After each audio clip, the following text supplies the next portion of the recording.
Hello students, welcome to numerical mania, आपकी अपनी पाठशाला। आज हम डिस्कस करेंगे सर्कल्स का पार्ट 4। सो एक्सरसाइज 10.2 पे आ जाते हैं। फर्स्ट क्वेश्चन क्या कहता है कि हमारा एक क्यू पॉइंट गिवन है जो टेंजेंट फॉर्म कर रहा है, जो कि लेंथ है उसकी 24 सेंटीमीटर और डिस्टेंस क्यू जो सेंटर से है वो है 25 सेंटीमीटर। ये हमें गिवन है। हमें फाइंड आउट करना है रेडियस ऑफ द सर्कल। तो हमें यहाँ पर radius of the circle find out करने के लिए हमने एक चीज थ्योरम 1 में क्या पढ़ी थी कि जो रेडियस है और टेंजेंट है वो अपने बीच में 90 डिग्री एंगल फॉर्मेशन करते हैं। ठीक है, the tangent at any point of a circle is perpendicular to the radius through the point of contact. So अगर मैं राइट ट्राइंगल की बात करूं ओ पी क्यू की, तो यहाँ पर हम अब ये राइट ट्राइंगल है और इसमें क्या लग सकता है, पाइथागोरस थ्योरम। तो पाइथागोरस थ्योरम क्या कहता है, हाइपोटेन्यूज का स्क्वायर इक्वल टू साइड 1 का स्क्वायर प्लस साइड 2 का स्क्वायर।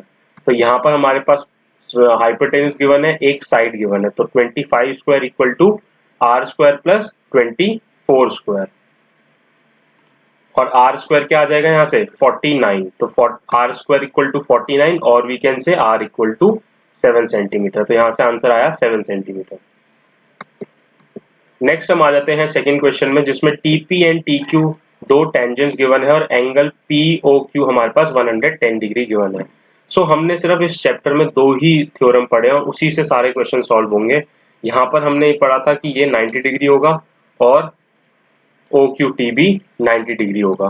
ठीक है, तो यहाँ से हमने ये पढ़ा था, हमारे पास एंगल्स आ गए। अब ये एंगल्स आ गए तो ओ पी टी क्यू देखो क्या बन रहा है, एक क्वाड्रिलेटरल बन रहा है ये। तो क्वाड्रिलेटरल का सम कितना होता है 360 डिग्री। तो क्वाड्रिलेटरल का सम अगर 360 डिग्री होता है तो यहाँ से हम 110 plus 90 degree plus 90 degree plus angle P T Q 360 degree के इक्वल होगा। तो यहाँ से एंगल पी टी क्यू क्या आया हमारा 70 डिग्री। तो आंसर क्या आया, B option 70 degree. Clear. Next हम आ जाते हैं tangents PA and PB from a point P to a circle with centre O are inclined to each other at an angle of 80 degree. तो यहाँ पर फिगर में देखो ये एंगल BPA 80 डिग्री पे इंक्लाइंड है और फाइंड आउट करना है एंगल POA किसके इक्वल है। तो एंगल POA यहाँ से फाइंड आउट करना है कि किसके इक्वल आएगा।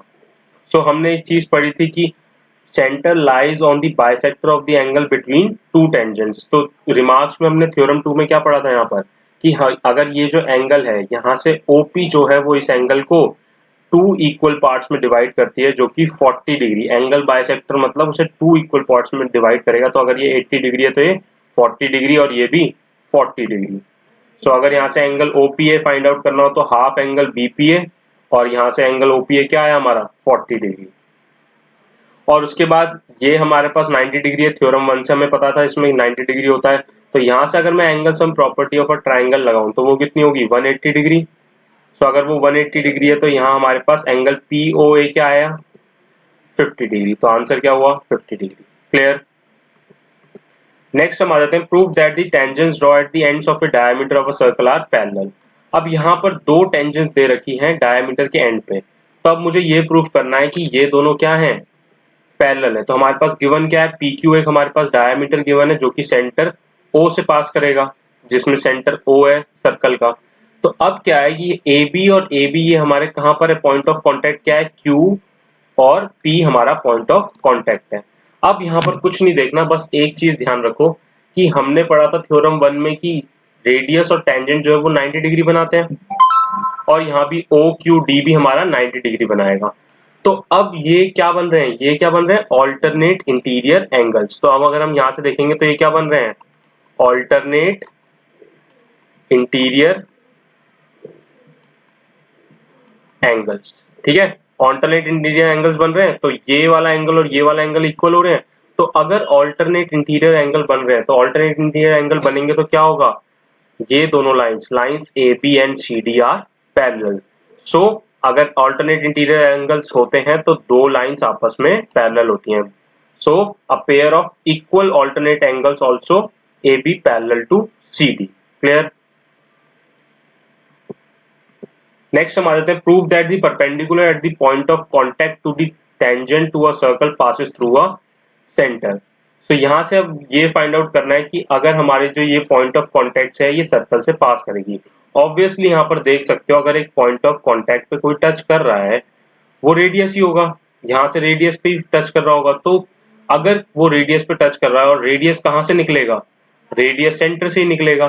तो इसलिए हम क्या थ्योरम 1 से ही हम ये जान सकते हैं कि अगर मेरा रेडियस जो है वो यहाँ पर पॉइंट ऑफ कांटेक्ट टेंजेंट से बना रहा है, तो रेडियस तो सर्कल से ही निकलता है, तो इसलिए यहाँ पर हमारा सर्कल से ही वो पास करेगा। तो we know that the tangent at any point of a circle is perpendicular to the radius through the point of contact and radius essentially passes through the centre of the circle.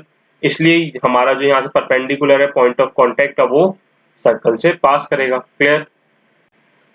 So sixth question क्या given है, length of tangent from a point A at a distance 5 centimetre from the centre of the circle is 4 centimetre. तो यहाँ क्या बोल रखा है, centre से 5 centimetre के डिस्टेंस पे जो पॉइंट है वो जो उसकी टेंजेंट है पॉइंट ऑफ कांटेक्ट से वो 4 सेंटीमीटर बना रही है। अब रेडियस निकालो। सिमिलर क्वेश्चन है जैसे कि हमने क्वेश्चन 1 में ही किया था कि अगर हमारे पास दो वैल्यूज गिवन है, ये 90 डिग्री होती है, तो यहाँ क्या लगेगा, फाइंड आउट करना है हमें आर।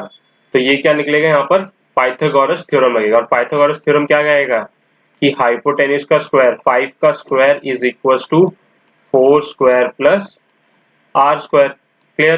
तो यहां से हमारा आर स्क्वायर कितना आया, R square equal to 25 minus 4 square equal to 16। तो 25 minus 16 equal to 9, R square आ गया हमारा 9। सो यहां से R is equal to 3 centimetre. Clear? Simple.